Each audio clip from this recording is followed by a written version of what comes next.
Eric Lawson sat at his desk, staring blankly at the glowing screen in front of him. The hum of machinery and soft murmurs of conversation filled the air around him, but none of it registered in his mind. His thoughts were consumed by one thing, the notification that had just popped up on his workstation. It wasn't a routine update or an innocuous memo. It was something far more ominous. The message read, "Congratulations, you've been selected for a special assignment. Please report to Commander Monroe immediately." Special assignment? Eric frowned, leaning back in his chair. Special assignments were never good news. They usually involved long hours, high stakes, and zero recognition if things went wrong, which they often did. Still, he couldn't ignore the summons. With a sigh, he stood up, straightened his uniform, and made his way through the labyrinthine corridors of the space station. The Intergalactic Diplomatic Corps, IDC headquarters, was a marvel of engineering, a sprawling complex floating in orbit above a dying star. Its walls shimmered with iridescent panels that pulsed faintly, mimicking the rhythm of a heartbeat. To most beings, it was awe-inspiring. To Eric, it was just another reminder of how trapped he felt here.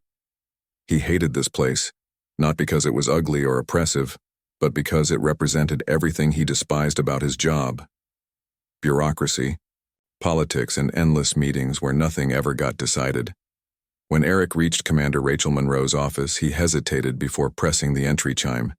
He didn't like Rachel Monroe. She was efficient, cold, and had no patience for excuses. But she was also fair, at least as fair as someone in her position could be. When the door slid open, Eric stepped inside, forcing himself to maintain a neutral expression. "Lawson," Rachel said without looking up from her desk. Her voice was sharp, clipped, almost mechanical. "Sit." Eric obeyed, sinking into the sleek chair across from her.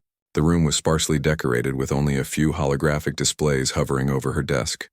One of them showed a rotating image of Earth, a blue and green orb suspended against the vast blackness of space. Eric glanced at it briefly, then looked away. Humans. Primitive, chaotic, unpredictable. Why did anyone care about them? Finally, Rachel set down her data pad and fixed him with a piercing stare. "Do you know why you're here?" "No, ma'am," Eric replied stiffly. She leaned forward slightly, resting her elbows on the desk. "You're being transferred." For a moment, Eric thought he'd misheard her. Transferred? Where? And why? Before he could ask, she continued, "To Earth." The word hit him like a punch to the gut. Earth. Home of the humans. The very species he'd spent years avoiding in his line of work. "Commander, This isn't a request, Lawson," Rachel interrupted, cutting him off before he could protest. "It's an order. You've been chosen for a cultural immersion program. Your task is simple. Live among the humans.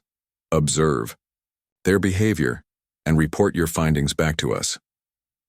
Eric stared at her, dumbfounded. Live among the humans? That sounded less like a diplomatic mission and more like a punishment. "With all due respect, ma'am." "Why me?" Rachel raised an eyebrow. "Because you're uniquely qualified. Or rather, uniquely unqualified. You botched the Zorathian negotiations last month. This is your chance to redeem yourself." Eric winced. The Zorathians had been tricky opponents, stubborn, prideful, and prone to violence. But he hadn't expected the fallout from that failure to follow him so quickly. Still, this seemed excessive. "Ma'am, surely there's someone else better suited for this assignment." "There isn't," Rachel said flatly. "And let's be clear, this isn't just about redemption. Humanity is becoming increasingly relevant in interstellar affairs. If we want to stay ahead, we need to understand them, their strengths, their weaknesses, their motivations, and you're going to help us do that." "But," Eric started, desperation creeping into his voice. "Humans are unpredictable, they're emotional, irrational. They're adaptable," Rachel countered sharply. "That's what makes them dangerous and fascinating. You'll learn firsthand what sets them apart. Consider it an opportunity." An opportunity? Eric thought bitterly. More like a death sentence. Living among humans meant dealing with their chaos, their noise, their endless contradictions. How was he supposed to survive that? Rachel must have seen the panic in his eyes because her tone softened slightly. Look, Lawson, I'm not sending you in blind. You'll have resources, support, a cover identity. All you need to do is blend in and gather information. Simple enough, right? Simple enough? Eric wanted to laugh or scream. Nothing about this situation was simple, but arguing with Rachel Monroe was pointless. Once she made up her mind, there was no changing it. When do I leave? He asked, finally defeated. Tomorrow morning, she replied. A transport will take you to the drop point. From there, you'll integrate into human society. Details of your cover story will be provided en route. Any questions? Eric shook his head numbly. What could he possibly say? The decision had already been made. There was no escaping it now. Rachel dismissed him with a curt nod, and Eric left the office feeling like he'd just been sentenced to exile. As he walked back to his quarters, his mind raced with questions. What would Earth be like? How would he adapt to human customs? Would they even accept him? By the time he reached his room, exhaustion had settled over him like a heavy blanket. He collapsed onto his bunk, staring up at the ceiling. Tomorrow, his life would change forever. No more sterile hallways, no more predictable routines. Instead, he'd be thrust into a world of uncertainty, a world ruled by emotions, instincts, and impulses he barely understood. For the first time in years, Eric allowed himself to feel something other than frustration. Fear crept in, curling around the edges of his thoughts. Fear of the unknown, fear of failure, fear of becoming something or someone he didn't recognize. But beneath the fear, there was also a flicker of curiosity. Humans were strange, yes, but they were also survivors. They'd endured wars, plagues, natural disasters, and countless other challenges. Maybe, just maybe, there was something worth learning from them, something worth understanding. As sleep finally claimed him, Eric wondered if this transfer might turn out to be more than just a punishment. Perhaps it was a test, a chance to prove himself, not just to the IDC but to himself. Little did he know, the real challenge was only beginning. The journey to Earth was a blur of lights, sounds, and disorienting sensations. Eric Lawson, or Alex Carter, as he would now be known, sat in the cramped transport pod, gripping the armrests tightly as it descended through the atmosphere. The kindy craft shuddered violently, shaking him out of his thoughts. Outside the small window, streaks of fire illuminated the darkness as the pod burned through layers of air. For a brief moment, panic gripped him. What if something went wrong? What if the humans detected his arrival? But then the turbulence subsided and the pod slowed down, gliding smoothly toward its destination. Below, Earth came into view, a vast expanse of blues, greens, and browns dotted with swirling clouds. It looked peaceful from up here, almost serene. But Eric knew better. Beneath that tranquil surface lay chaos, unpredictability, and countless dangers. When the pod finally touched down in a secluded forest clearing, Eric stepped out cautiously. The air smelled different here, earthy, damp, alive. He took a deep breath, trying to steady himself. His instructions were clear: blend in, avoid drawing attention, and make contact with Sarah Bennett, the human who would unknowingly serve as his guide. Following the coordinates provided by the IDC, Eric made his way through dense trees until he reached a narrow dirt road. A wooden signpost marked the entrance to a small cabin nestled among the pines. Smoke curled lazily from the chimney, and a few chickens pecked at the ground near the porch. This was it. His new home, for now at least. Before he could knock, the door opened and a woman appeared. She was younger than he'd expected, with curly brown hair tied back in a loose ponytail and a pair of muddy boots on her feet. Her face lit up with a warm smile when she saw him. "You must be Alex," she said, extending a hand. "Sarah Bennett. Welcome to my little slice of paradise." Eric hesitated for a split second before shaking her hand. Her grip was firm, confident. Human greetings always seemed so intimate, so personal. Back home, physical contact was reserved for close friends or family, not strangers meeting for the first time. But he reminded himself that this was Earth. Different rules applied here. "Thanks for letting me stay," he replied, forcing a smile. "I appreciate it." "No problem," Sarah said, stepping aside to let him in. "Come on in. I'll show you around." The cabin was cozy but cluttered, filled with books, maps, and jars labeled with strange names like bearscat samples and moss specimens. Clearly, Sarah spent most of her time outdoors. Eric tried not to stare too much, though everything about the place fascinated him. From the mismatched furniture to the faint smell of pine needles lingering in the air, it felt lived in, real. Nothing like the sterile environments he was used to. "This is where you'll sleep," Sarah said, leading him to a small room at the back of the house. There was a bed, a dresser, and a window overlooking the woods. "It's not fancy, but it's comfortable. Let me know if you need anything." "It's perfect," Eric lied. Truthfully, the idea of sleeping in such a primitive setup made him uneasy. But he couldn't afford to complain, not yet anyway. Over dinner, a simple meal of roasted vegetables and bread, Sarah asked him questions about his work. He stuck to the cover story the IDC had prepared. He was a freelance journalist researching human nature for a magazine based in Europe. It sounded plausible enough, and Sarah didn't press him for details. "So, what exactly are you hoping to learn?" she asked, leaning forward slightly. Eric shrugged, choosing his words carefully.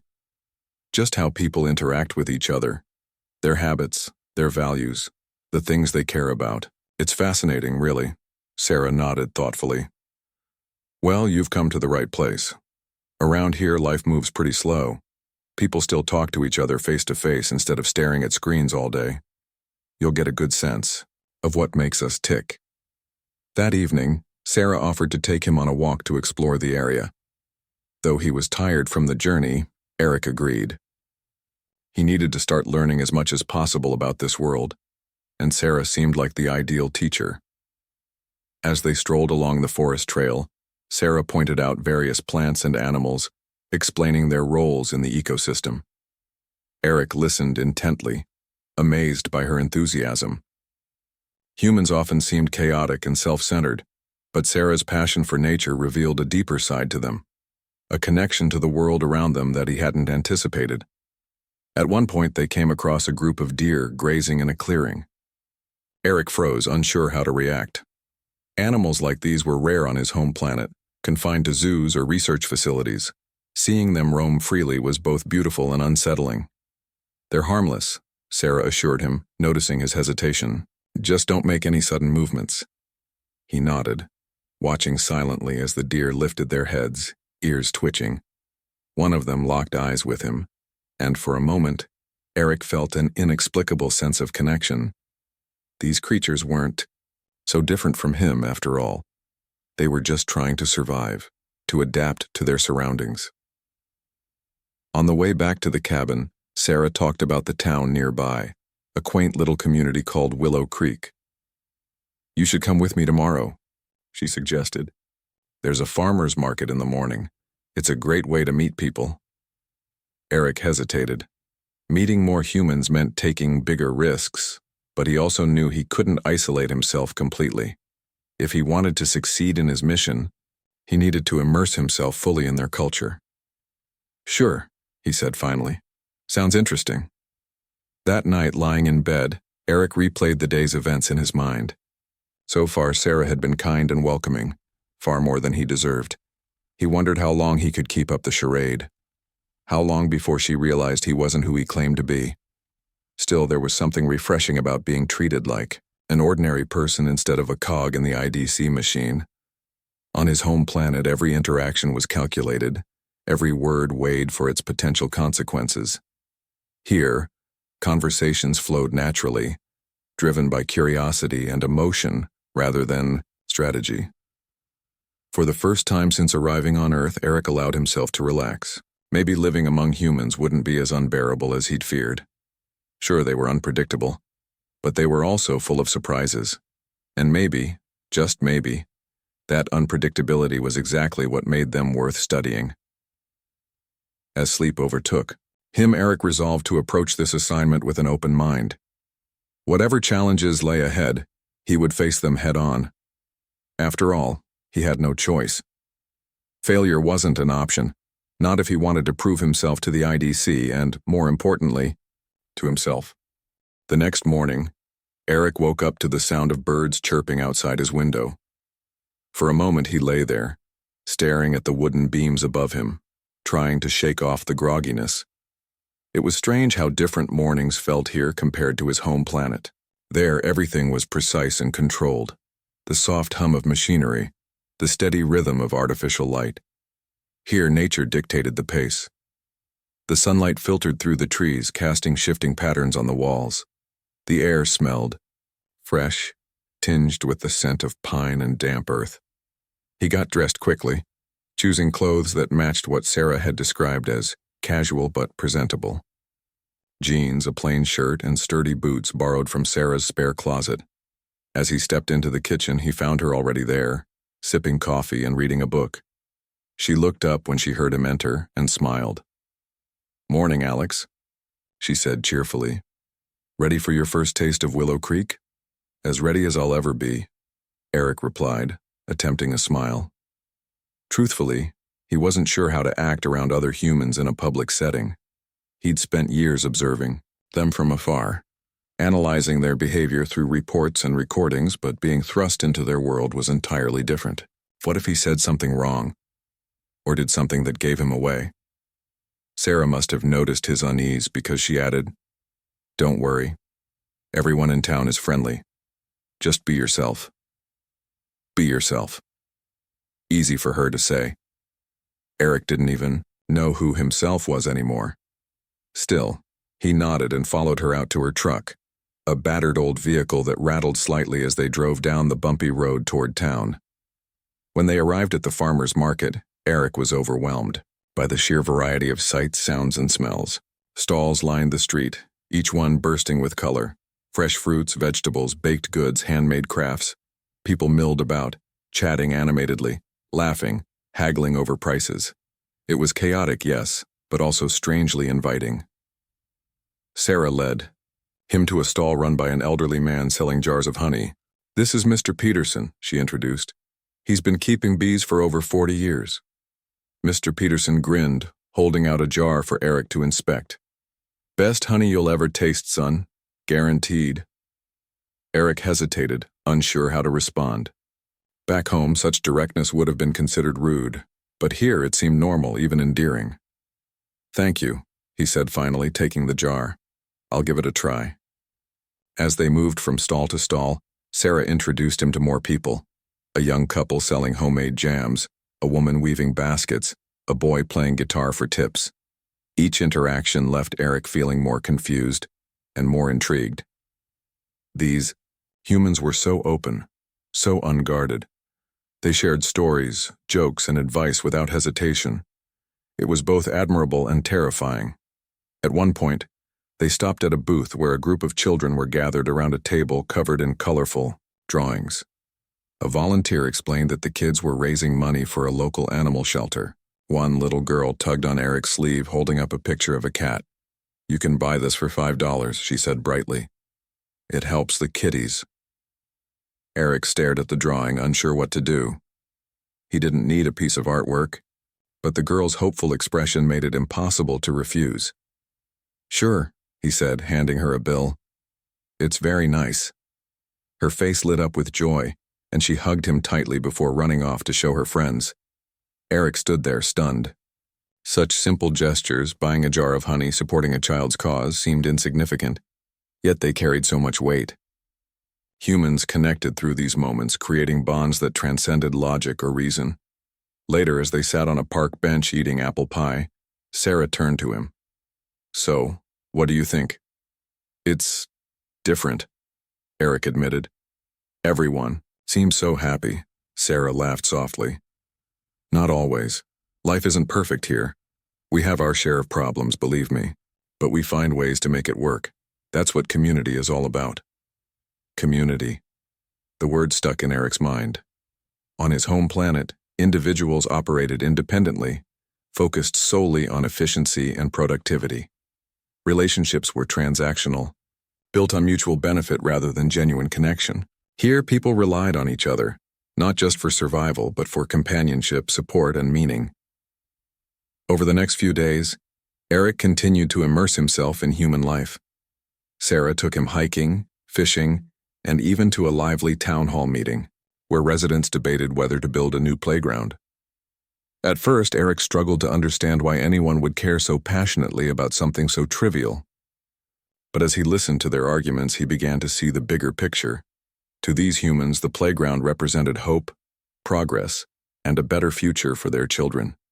Their emotions weren't irrational. They were deeply rooted in love and responsibility. One evening, while helping Sarah clean up after dinner, Eric asked her a question that had been nagging at him. "Why do humans laugh so much? Sometimes it doesn't seem funny." Sarah paused, considering his words. Then she smiled. "Laughter isn't always about humor.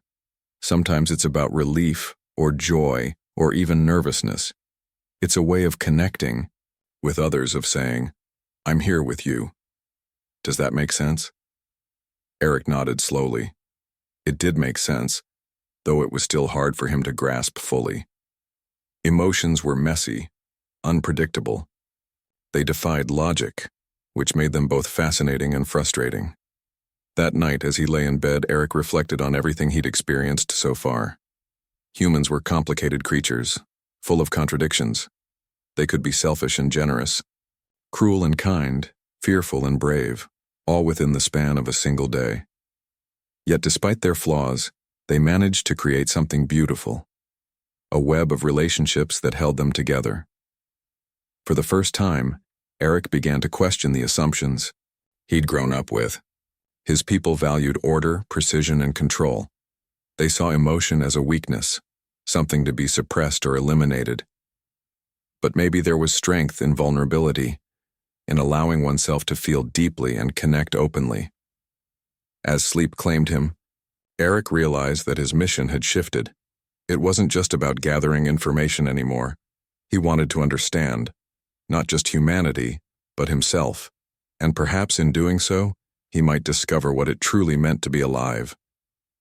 Eric's days in Willow Creek settled into a rhythm. He woke early, helped Sarah with chores around the cabin, and spent his afternoons exploring the town or learning more about human customs. At first, he approached every interaction cautiously, analyzing each word and gesture to ensure he didn't reveal too much. But as time went on, he began to relax. The humans he met were kind, curious, and eager to include him in their lives. Slowly, Eric started to feel less like an outsider and more like part of the community. One afternoon, while Sarah was out checking wildlife traps, Eric decided to visit the local library. It was a small building tucked between a bakery and a hardware store, but inside it felt like a treasure trove of knowledge. Shelves lined the walls, filled with books on every subject imaginable. A young librarian named Emily greeted him warmly and offered to help him find something to read. "I'm not sure what I'm looking for," Eric admitted. "Something that explains people." Emily smiled thoughtfully.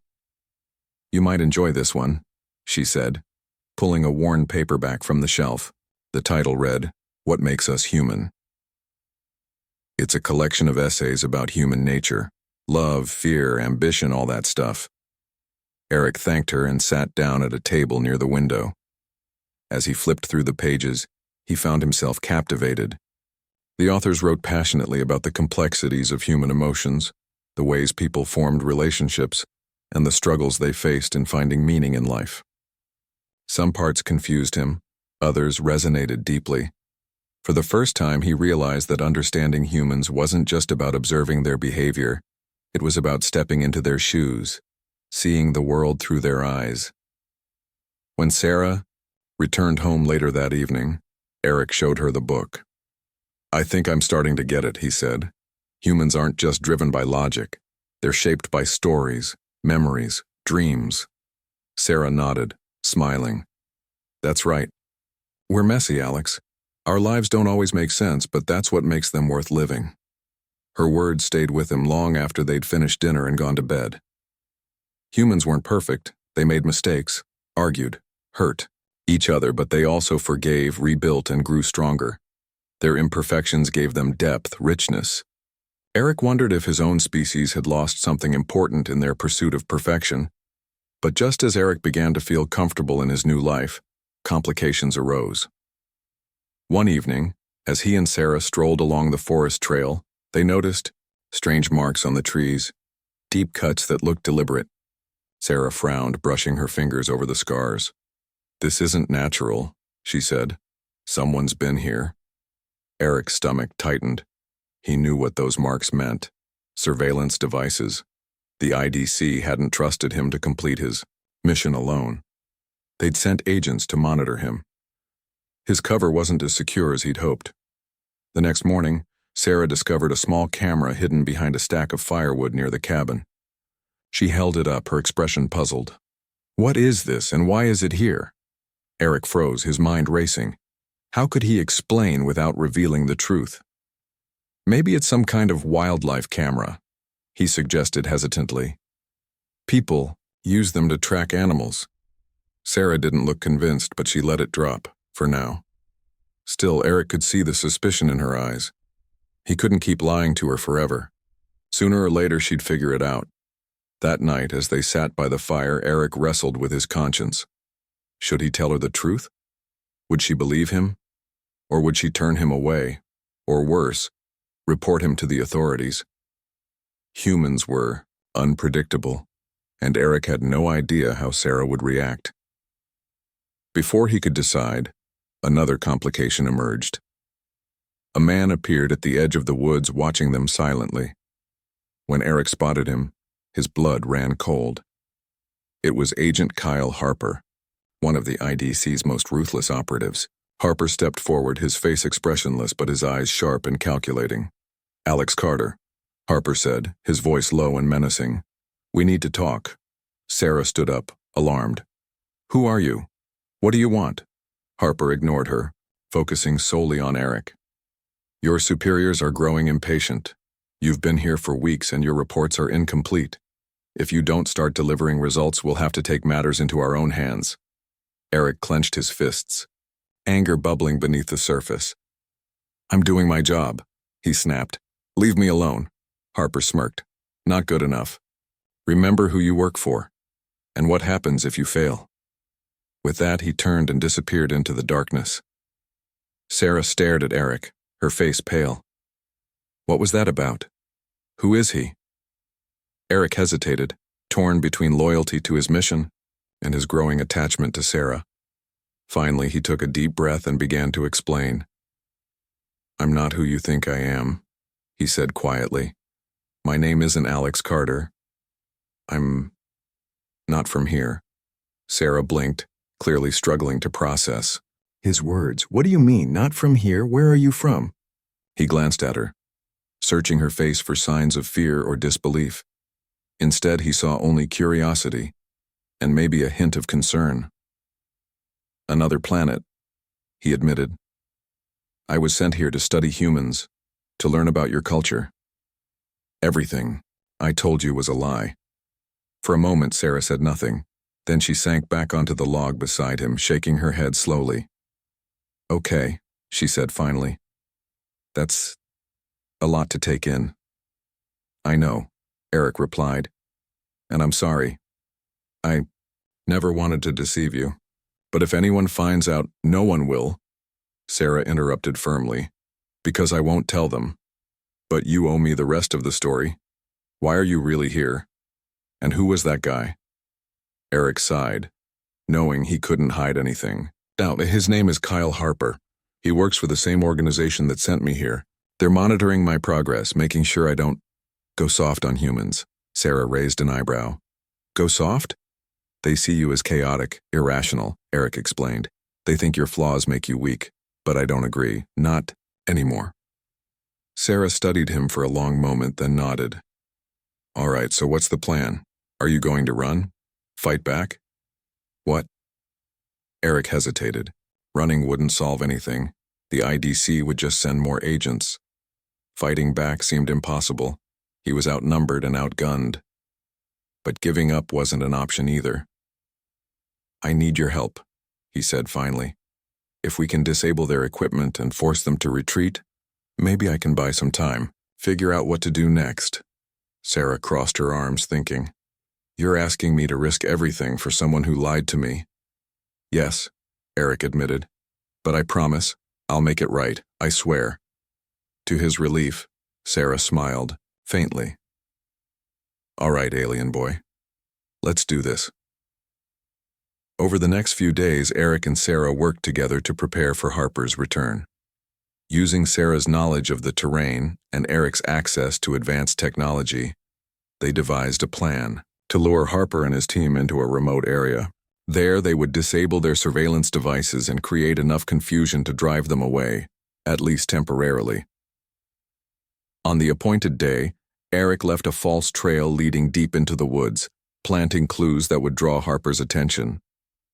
Meanwhile, Sarah positioned herself on a hill overlooking the trap, ready to signal when the agents arrived. As expected, Harper and two other operatives followed the trail, unaware they were walking straight into an ambush. When they reached the designated spot, a narrow ravine surrounded by dense trees, Eric activated a device that emitted a high-frequency pulse, disrupting their communication systems. At the same time, Sarah triggered a series of decoy explosions, sending plumes of smoke billowing into the air. Caught off guard, Harper and his team scrambled to regroup, but it was too late.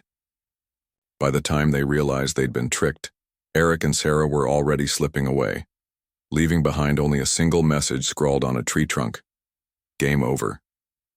Though victorious, Eric knew this was only a temporary reprieve. The IDC wouldn't give up so easily. But for now, he and Sarah had bought themselves some breathing room, and perhaps a chance to rethink their strategy. As they returned to the cabin under the cover of darkness, Eric felt a glimmer of hope. For the first time, he wasn't facing this challenge alone. Whatever happened next, he knew he could count on Sarah. Together, they might just stand a chance against the forces arrayed against them. The victory over Harper and his team brought Eric and Sarah a brief moment of relief, but the tension lingered like a storm cloud on the horizon. Eric knew it was only a matter of time before the IDC sent reinforcements, or worse, someone even more dangerous than Harper. The stakes were higher now. He couldn't keep running or hiding. A decision had to be made, and soon. For days, Eric avoided talking about what came next. Instead, he threw himself into helping Sarah with her work, chopping wood, fixing fences, and even attempting to cook a meal, which ended in disaster. Sarah didn't push him to talk, but he could see the questions in her eyes. She wanted answers, plans, solutions. So did he. But every time he tried to think ahead, his mind felt tangled, overwhelmed by the weight of the choices before him. One evening, as they sat by the fire, Sarah finally broke the silence. "You can't stay here forever, you know." Eric looked up, startled. "What do you mean?" "I mean," Sarah said gently, "this place isn't safe for you anymore. They'll come back, and when they do, they won't stop until they find you. You need to figure out what you're going to do, stay or go." Eric stared into the flames, feeling the weight of her words settle over him. Stay or go. It sounded so simple, but the reality was anything but. If he stayed, he risked putting Sarah in danger. If he left, he'd lose the one person who truly understood him, and the fragile sense of belonging he'd found here. "I don't want to leave," he admitted quietly, "but I don't see how I can stay, not without endangering you." Sarah leaned forward, her expression serious. "You're not alone in this, Alex, or whatever your real name is. I'm in this too, whether you like it or not, and I'm not letting you face them alone." Her determination caught him off guard. Humans were unpredictable, yes, but Sarah's loyalty was something he hadn't anticipated. Back home, alliances were conditional, based on mutual benefit. Here, people stood by each other, not because it was logical, but because it was right. "Why are you doing this?" Eric asked, his voice barely above a whisper. "I lied to you. I put you in danger. Why would you help me?" Sarah shrugged, a small smile playing on her lips. Because you're worth it. Because I believe in second chances, and because I think you're starting to understand us. Maybe even like us. Her words struck a chord deep within him. For so long he'd seen humans as chaotic, irrational beings, a species to be studied, not trusted. But Sarah had shown him another side of humanity: resilience, compassion, courage. These qualities weren't weaknesses, they were strengths. And maybe, just maybe, he could learn to embrace them. Over the next few days, Eric and Sarah began making plans. They knew they couldn't fight the IDC head-on, it was too powerful, too vast. But they also knew they couldn't simply disappear without a trace. The IDC would never stop looking for him. His only option was to send a message, one that would force them to reconsider their approach. With Sarah's help, Eric recorded a transmission using a device hidden in the woods. In it, he spoke directly to Rachel Monroe, the commander who had sent him to Earth in the first place. "Commander," he began, his voice steady, despite the turmoil inside him. "You were wrong about humanity. They're not weak. They're not inferior. Their flaws, their emotions, their unpredictability, they're what make them strong. If we want to coexist, we need to learn from them, not exploit them." He paused, gathering his thoughts. "I've chosen to stay here among them, not because I'm abandoning my people, but because I believe this is where I belong. If you want to find me, you'll have to come through them. And trust me, they won't make it easy." When the recording was finished, Eric encrypted it and sent it through a secure channel. Then he deleted all traces of the device, ensuring no one could track its location. It was a risky move, but he hoped it would buy him some time and perhaps spark a change in the IDC's perspective. In the days that followed, Eric and Sarah prepared for the worst. They packed supplies, mapped out escape routes, and fortified the cabin as best they could. But beneath the surface, there was an unspoken understanding between them. No matter what happened, they would face it together. One night, as they lay awake listening to the wind rustle through the trees, Sarah turned to Eric. "Do you ever miss it? Your home, I mean." Eric thought for a moment before answering. "Sometimes. It's orderly, predictable. There's comfort in that. But it's also cold, empty. I don't think I realized how much until I came here." Sarah nodded, her gaze softening. "You know, humans aren't perfect either. We mess up all the time, but we keep trying. That's what makes us human." Eric smiled faintly, reaching for her hand. "Maybe that's why I fit in better here than I thought." As the days passed, the threat of the IDC loomed large, but Eric found solace in the little moments, the quiet mornings, the laughter shared over dinner, the sense of purpose he'd never known before. For the first time in his life, he felt truly alive. Whatever challenges lay ahead, he was ready to face them, not as an outsider looking in, but as someone who had finally found his place. And if the IDC came for him, they'd find not just one alien hiding among humans, but a man willing to stand with them, fight for them, and call them his own. Weeks passed, and the quiet of Willow Creek stretched on. Eric, now fully embracing his new identity as Alex, found himself settling into a routine that felt almost normal. He helped Sarah with her work, explored the woods, and spent evenings by the fire talking about everything from human history to the stars above. But beneath the surface, tension simmered. The IDC hadn't responded to his message yet, but both Eric and Sarah knew it was only a matter of time.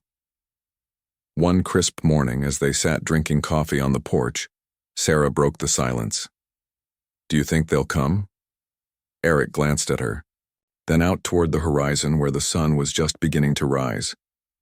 "They'll come," he said simply. "But when? That's the question." Sarah nodded, wrapping her hands around her mug. "We can't keep waiting forever. Sooner or later, we have to decide what happens next." Eric sighed, leaning back in his chair. "I know. I've been thinking about it a lot. If they come, for me, I don't want you caught in the middle. You've done enough already." Sarah frowned, setting her mug down with a sharp clink. That's not your call to make. You don't get to decide what happens to me. I told you, I'm in this with you. Her words were firm, leaving no room for argument. Eric wanted to protest, to tell her she deserved better than a life on the run with an alien fugitive. But deep down, he knew she was right. She had chosen to stand by him, and he couldn't push her away. Not now. Not after everything they'd been through. The decision came sooner than either of them expected. One evening, as dusk settled over the forest, a low hum filled the air. At first, Eric thought it was just the wind, but then the trees began to sway unnaturally, bending toward a single point in the sky. A sleek silver craft descended silently, its surface shimmering like liquid metal. It landed in a clearing a few hundred yards from the cabin, and a group of figures emerged, clad in dark uniforms. Sarah grabbed Eric's arm, her grip tight. It's them. I know, Eric replied, his voice steady despite the knot forming in his stomach. Stay here. Don't follow me. No way, Sarah shot back. You're not facing them alone. Before Eric could argue further, the figures moved closer, their steps synchronized, their expressions unreadable. Leading them was Rachel Monroe herself. Eric hadn't expected her to come personally, but there she was, her presence commanding and cold. Lawson, she said as she approached, her tone clipped. Or should I say Carter? Eric stepped forward, putting himself between Rachel and Sarah. Monroe, what do you want? Rachel ignored his question, glancing past him to where Sarah stood. This is the human you've grown so attached to? Fascinating. I didn't think you had it in you. This isn't about her, Eric said firmly. It's about me. Let her go. Rachel raised an eyebrow. Let her go? She's already involved, Lawson. Whether you like it or not, she's part of this now. Sarah stepped forward, her chin lifted defiantly. If you're planning to take him, you'll have to go through me. Rachel studied her for a moment, then shook her head slightly. Humans, always so dramatic. She turned her attention back to Eric. You've made your choice clear, but do you really think staying here will change anything? Do you think humanity is ready for us? It doesn't matter if they're ready, Eric replied. What matters is how we approach them. Treating them like experiments or threats won't work. They deserve respect, understanding. Rachel's expression softened slightly, though her voice remained firm. And what about you? Have you forgotten who you are? Where you came from? No, Eric said. But maybe it's time I remembered. What's important? Humanity's flaws aren't weaknesses, they're strengths. Their emotions, their connections, their resilience. They're what make them worth protecting. For a long moment, Rachel was silent. Then she sighed, almost imperceptibly. You've changed, Lawson, more than I expected. Maybe, Eric said, or maybe I've finally started seeing things clearly. Rachel glanced at her team, then back at Eric. Very well, I'll give you one chance. Walk away now, and we'll leave you be, for now. But if you stay, there's no turning back. You'll be on your own. Eric didn't hesitate. I'm staying. Rachel nodded, though her eyes betrayed a flicker of disappointment, or perhaps admiration. So be it. But remember, Lawson, actions have consequences. We'll be watching. With that, she signaled to her team, and they retreated to their craft. Moments later, the ship lifted off, disappearing into the night sky. The forest fell silent once more, as if holding its breath. When the hum of the engines faded, Sarah let out a shaky laugh. Well, that was intense. Eric turned to her, a mix of relief and uncertainty washing over him. It's not over. They'll be back. I know, Sarah said, but we'll deal with it when it comes. Together. Eric smiled faintly, the weight of the moment pressing down on him, but not crushing him. For the first time, he felt free. Free from the expectations of his people, free from the fear of failure. He had chosen a side, not because it was easy, but because it was right. In the days that followed, Eric and Sarah packed up the cabin and relocated to a secluded coastal town. Using false identities provided by Sarah, They blended into the local community, living simple, quiet lives. Eric adopted the name Daniel Harris, working odd jobs while continuing to observe and learn from the humans around him. Though he missed aspects of his old life, the technology, the familiarity, he found joy in the simplicity of Earth. Watching the waves crash against the shore, sharing meals with Sarah, listening to the laughter of children playing in the sand. It all reminded him why he'd chosen this path. One evening, as they walked along the beach, Sarah stopped and looked out at the ocean. Do you ever wonder what would have happened if you'd stayed with them, with the IDC? Eric followed her gaze, the vast expanse of water mirroring the endless possibilities before him. Sometimes, he admitted. But then I remember why I left. This is where I belong. Sarah smiled, leaning her head against his shoulder. Me too. As the sun dipped below the horizon, painting the sky in hues of orange and pink, Eric felt a sense of peace settle over him. He didn't know what the future held, but for now, he was content. Humanity wasn't perfect, but neither was he. And maybe that was the point. Imperfection wasn't something to fear, it was something to embrace. For the first time in his life, Eric Lawson, or Daniel Harris, or whatever name he chose next, felt truly alive. And in that moment, he knew he'd made the right choice.